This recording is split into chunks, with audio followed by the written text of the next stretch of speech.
Another example of an emotional need of children is mirroring.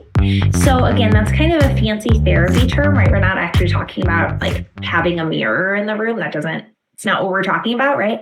But when we're talking about mirroring, it's another way of having the child feel seen and known on a deep level.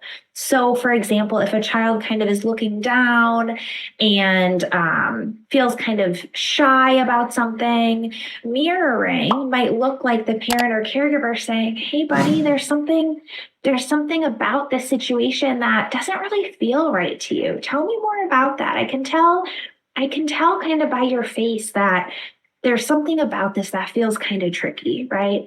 Not mirroring might be saying something like, "What's wrong? Why are you so shy? Like, come on, you'll be fine," right? So that's again an example of misattunement or not mirroring the child. Another example of mirroring can be with positive affects or positive emotions. So, say a child comes home and wants to show their parent a picture that they made at school, and they're like, "Mom, Dad, look at what I made, look at what I made," right? An example of mirroring would be saying, "Oh, buddy, show me. Oh my gosh, look what you made. Tell me about it. What did you draw?" Or, "Wow, I see you used a lot of yellow in the picture and there's some blue in there too," right? So again, it's helping that the positive affect feel co-regulated. We talk about co-regulation oftentimes in the sense of helping a child feel better when they're experiencing a difficult emotion. But co regulation can also be for positive emotions, because what we don't want to have happen is if a child is excited, for example, about a picture that they drew.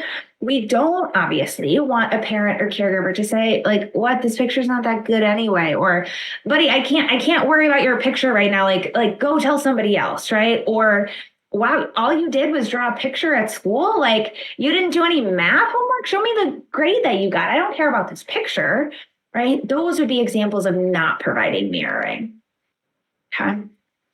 We'll take some questions about this slide when I finish it. So if folks are having questions about any of this, feel free to think of those and put those in the Q&A, and I'll get to those.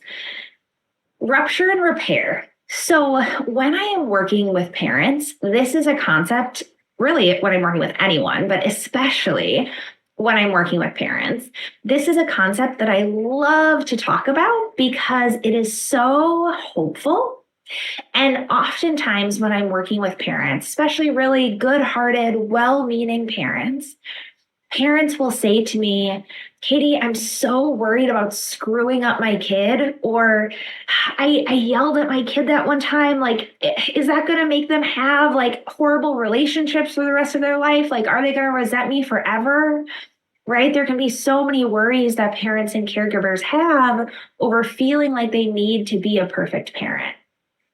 And this concept of rupture and repair is so helpful because it teaches us that perfect parenting is not what we're looking for. Perfect parenting wouldn't be what we wanted, even if it were possible. And we know it's not possible to be a perfect parent or perfect caregiver.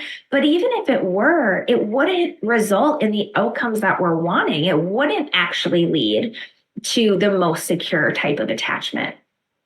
What rupture and repair teaches us is that, and there's a study, I don't remember who did this study, but there's a study that teaches us that a parent, in order to develop secure attachment with their child, only needs to correctly attune to what the child is trying to communicate, right, through behavior, through words, only 30% of the time. So I like to tell parents, you can screw it up 60% of the time and your kid will be fine, right? And oftentimes that is so reassuring to parents, because sometimes parents, if they make one mistake, they really find themselves, beating themselves up and having a lot of shame.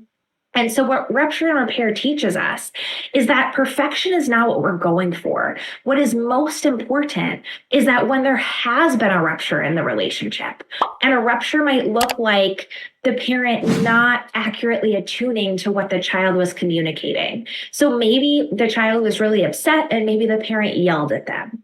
Or maybe the child was sad and the parent just kept on going with their business, maybe because they were preoccupied or busy or something like that. Or maybe the parent was really overwhelmed and so they blamed the child for their own feelings in some way. Those are just some examples of ruptures. We could probably name lots of examples of ruptures. But what repair looks like is a parent or caregiver going back to the child and saying, oh, buddy, you know what I think happened? Yesterday, when we were really both having a hard time with your homework, right? I think the homework was really stressful and maybe you were feeling overwhelmed by it. I know I was feeling overwhelmed by it because I wanted to be able to help you, but I haven't actually learned how to do the kind of math that you're doing in school. I hear that from parents a lot, right? And so repair might look like saying, and I yelled at you. I really raised my voice. And I bet that probably felt kind of scary and overwhelming because I know that you were just trying to get my help to do your homework. And I really appreciate that you were really working on your homework. And when I yelled at you, it probably felt really, really bad, didn't it? I'm so sorry about that. I'm going to work on managing my feelings better, right? So that's an example of repair. And what repair does is it teaches the child you are worthy of an apology. You don't have to pretend that when someone hurts you or that when someone mistreats you, that you just have to take it, right? Repair is so healing and repair is so strengthening in relationships. One, because it teaches the child that it's okay to make a mistake and that they don't have to be perfect either. And because it teaches a child that relationships can be tough, that there can be misattunement, that there can be rupture, that there can be conflict, and that doesn't have to be the end of a relationship. That people can take accountability and acknowledge their wrongdoings and come together to re-strengthen and reestablish the relationship. And so in healthy parent-child relationships, moments, big and small moments of rupture and repair happen over and over and over and over and over again. And again, I can't stress this more strongly. Perfection in parenting is not what we're going for. Repair is what we're going for. Acknowledgement of when we made a mistake, acknowledgement of when we weren't able to manage our own emotions very well, and acknowledging the impact that had on the child. That is going to be so supportive and healthy for children's emotional well-being and development. Okay.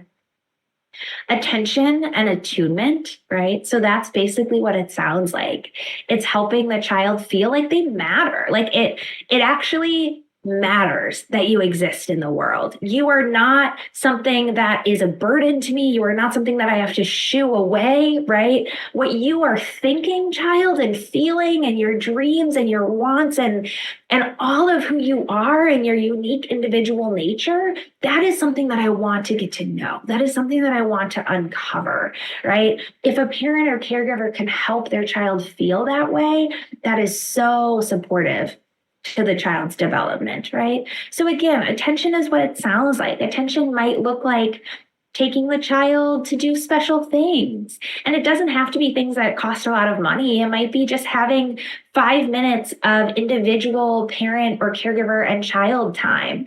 It might be really listening to the child when they're wanting to tell you something and not being on your phone and not looking away, but really making eye contact if that feels good to the child, or just being both physically and energetically completely present with the child. And when we do that, again, it internalizes within the child a sense of who I am, what I think, what I feel is important to you. And therefore, I as an individual am important. Okay. Again, attunement is very similar. Attunement is this concept of noticing what the child is trying to express, either in behavior or in action, and meeting that need, right? So maybe the child is crying. Attunement would be perhaps lowering your voice and saying, oh, something doesn't feel good. This feels really hard, right? Misattunement would likely look like, or an example of misattunement could look like saying, what are you crying about? What's wrong? Why you should be grateful for all you have, right? Like, stop crying. This isn't a big deal, right? That's misattunement. Another example would be with happiness, right? So if a child is so excited about something, they feel so happy that they get to be a certain person in the school play, right? Attunement would be saying, "Oh my gosh, tell me what you're so excited about. Oh, are you most excited about the dance that you get to do? Are you most excited about the costume?" Right? That would be attuning to the child's excitement. Misattunement might look like saying, well, that's a stupid play. Or might look like saying, well, don't you want to be in basketball instead of in the school play? Right? Those would be examples of misattunement. And then protection is, again, exactly what it sounds like. It is both emotional and physical protection of the child. So it is ensuring that the child is not going to be put in harm's way. It is ensuring that the child is not going to be made to be in a home or in an environment with people who will either emotionally or physically hurt them in whatever ways. Again, making sure that the child knows that both their mental and bodily integrity will be cared for and will be guarded. That is ultimately, on a very basic but very important level, a big thing that children need.